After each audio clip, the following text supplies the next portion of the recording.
ini sudah menginjak kehidupan atau supranatural yang di atas orang awam. Gini ya. Nah, di sini kalau agamanya tidak kuat, fondasinya nggak kuat, ya sulit untuk mencapai itu. Cepat bisanya itu sulit. Kecuali ada pemberkatan dari beliau sendiri. Mohon maaf Pak Jeffrey, tapi apakah kemudian sedulur papat limo pancer itu memang benar-benar bisa diwujudkan secara kasunyatan dan kesadaran? Bisa diwujudkan, yang tempoh hari kan sudah saya buktikan untuk mengangkat tubuh saya aja karena ruangannya sempit. Tapi ya. selain praktik-praktik itu ada ya yang lain ya? Nah, itu yang secara kasat mata. Kalau yang halus sangat sulit, tapi sebagai seorang yang sudah, ya saya bukan mengatakannya dengan maksud yang jelek. Nah, satu contoh aja saya kasih ya.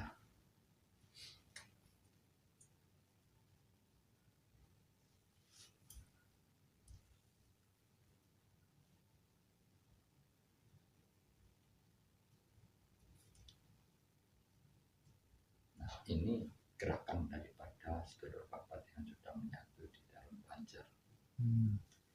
Saya mengarang tidak. Bagi siapapun yang melihat, yang sudah menguasai, boleh dicek omongan saya. Saya tidak mengada-gada, saya tidak pamer, saya tulus tanpa tujuan. Gerakan itu bukan saya menahan tidak bisa. Kalau sudah bergerak tidak bisa.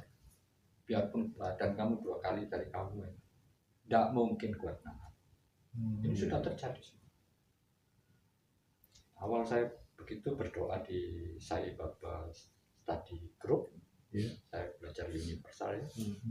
Saya bergerak tiap berdoa. Saya disuruh mimpin doa, wah bergerak tak karuan. Tiap hari tidak sama. Terus orang-orang senang, pulangnya itu enak kalau saya memimpin pemberkatan itu.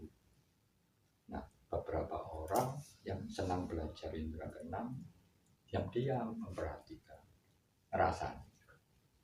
Aduh, kok Jeffrey pamer, paling digawe-gawe. Saya diam, saya tahu, saya dengar, tapi saya tidak menegur. Tapi setelah dia saat tertentu, karena saya tahu dia bakal bisa, karena ada pemberkatan juga, maka dia waktu duduk berdoa itu, oh yang gak begini, oh aduh. Akhirnya pulang, saya tanya, kamu tadi kok sembahyangnya bergerak-gerak gitu, tidak teratur. Iya gak tahu di rumah berapa hari ini begini, tapi saya tahan gak kuat. Iya, karena kamu dulu melihat saya pertama kan ngerasani saya toh pamer, digawe-gawe, langsung minta maaf dan membenarkan. Tapi saya tidak berkata pada orang lain, saya berkata pada diri saya, tidak apa-apa. Nah, pertanyaan saya sesuai yang kamu rasani saya, bisa kamu menghentikan gerakan itu? Maka dijawablah dengan jujur, tidak bisa. Kamu buat-buat tidak? Tidak. Nah, sekarang kamu yang buktikan omonganmu, kerasananmu mengenai diri kamu. Itu hanya contoh ya.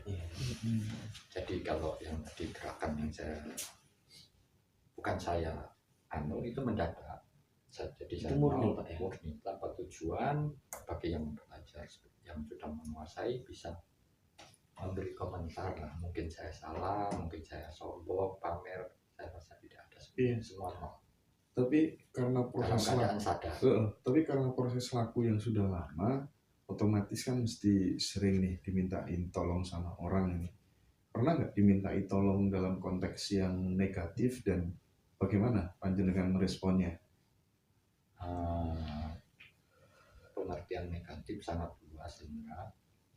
Jadi saya kasih contoh aja, dan sekali lagi saya bukan pamer atau menunjukkan kelebihan saya, karena ada pertanyaan dari Anda, maka akan saya jawab dengan kebenaran. Yang saya hadapi orang yang kesurupan, orang yang disantet orang, saya lakukan bahkan dari Surabaya. Orang tersebut salah satunya adalah putra seorang dukun, dan dukunnya sendiri satunya juga muridnya ya banyak. Nah, minta tolong dengan saya lumpuh kakinya. Ya, saya hanya berdoa, sudahlah jangan main ilmu hitam, kamu itu belajar putih, belajar hitam hanya demi sedikit uang yang tidak ada artinya dengan risiko yang akan kamu hadapi. Inilah hukuman yang harus kamu jalani, sudah cukup panjang kan, berapa tahun kamu lumpuh, kecil kakinya sekilo.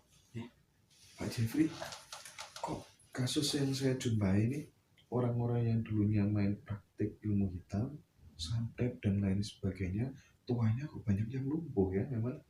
Macam-macam tergantung kejahatan dia.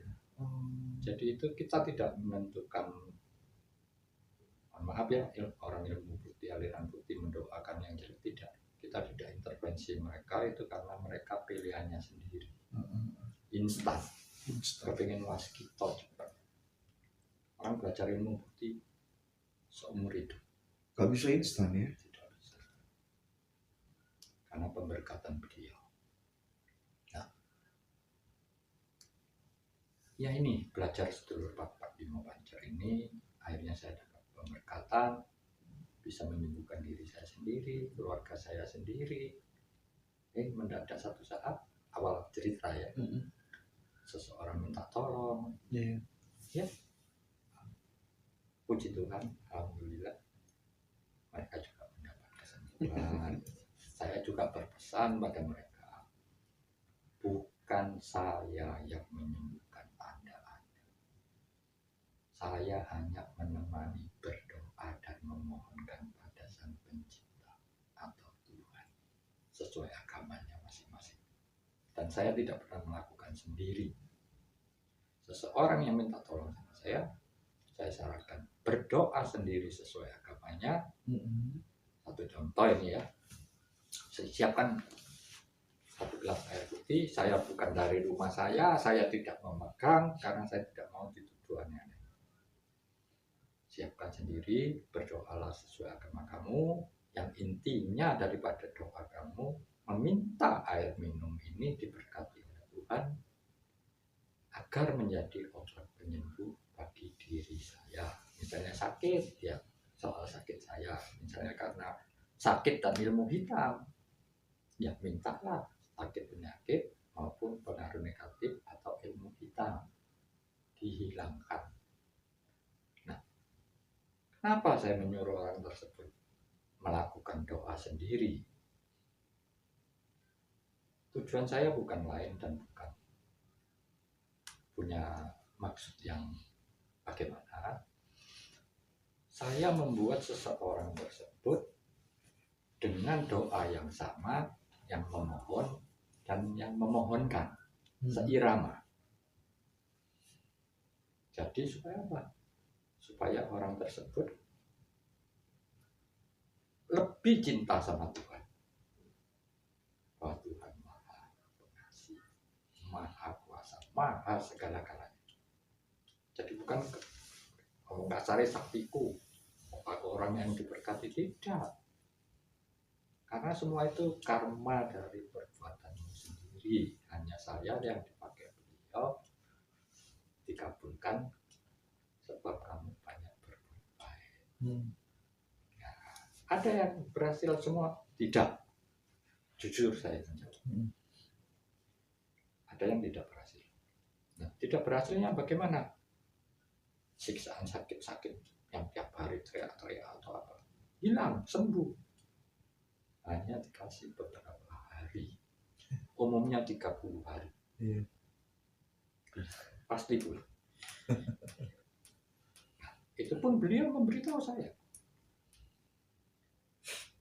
Ini tidak boleh diberitahu soal meninggal.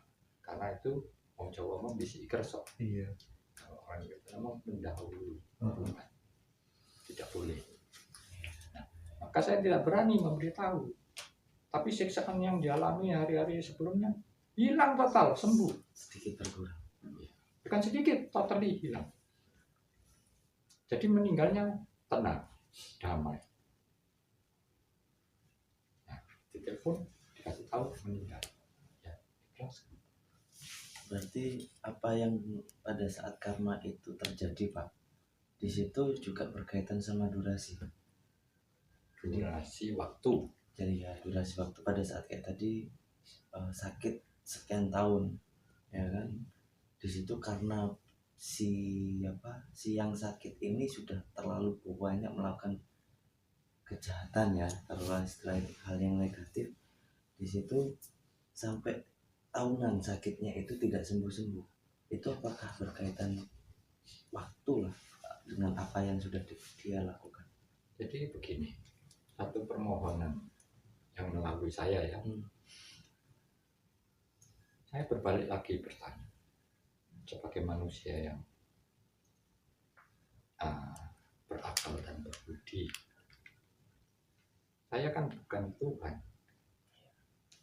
Saya tidak berhak menentukan mati hidupnya seseorang, sakit sehatnya seseorang. Tapi kita sebagai manusia yang beriman dan berakal budi mencari way out. Ya, mencari jalan keluar. Dan umumnya orang yang menderita dokter yang tidak bisa menyembuhkan larinya ke orang supranatural. Nah ini ngapura pada para dokter atau ahli-ahli medis.